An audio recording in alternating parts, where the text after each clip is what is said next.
थोरो अव्हांखे वरी तकलीफ़ ॾिबी, वरी नई ॻाल्हि ॿुधी आहे जेका अव्हां में शेयर करणु चाहियां थो।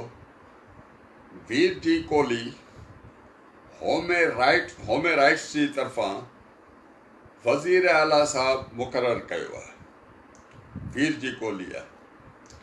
सो आऊं गुज़ारिश कंदुसि वीर जी साहब के, साईं मुराद अली शाह जो सेक्रेटरी भी आहे या छा आहे, पर होमे राइट्स जी तरफ़ां तमामु होमे राइट्स वारनि खे आऊं अपील थो करियां त तव्हां हिते मीरपुर ख़ास में अचो, मीरपुर ख़ास में कैंप लॻायो ऐं जेके ॾुतड़ियल आहिनि, जिन सां नाइंसाफ़ी थी रही आहे, उन्हनि जे लाइ अची इंसाफ़ जी आवाज़ खणो, हुननि लाइ अची ॻाल्हायो।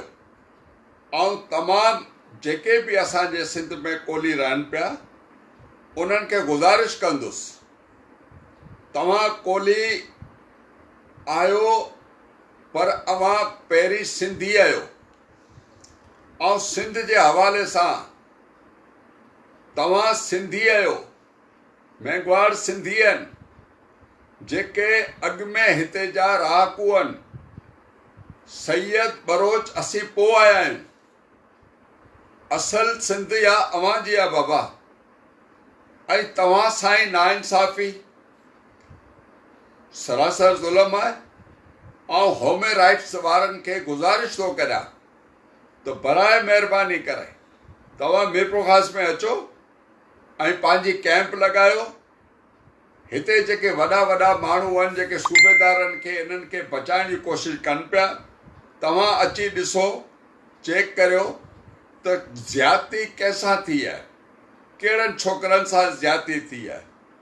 ऐं ॿियो जेको हींअर बि मूं ॿुधायो त जेको मंगरियो ड्राइवर हो, उहो बि पुलिस वारो, उहो बि गुज़ारे वियो आहे।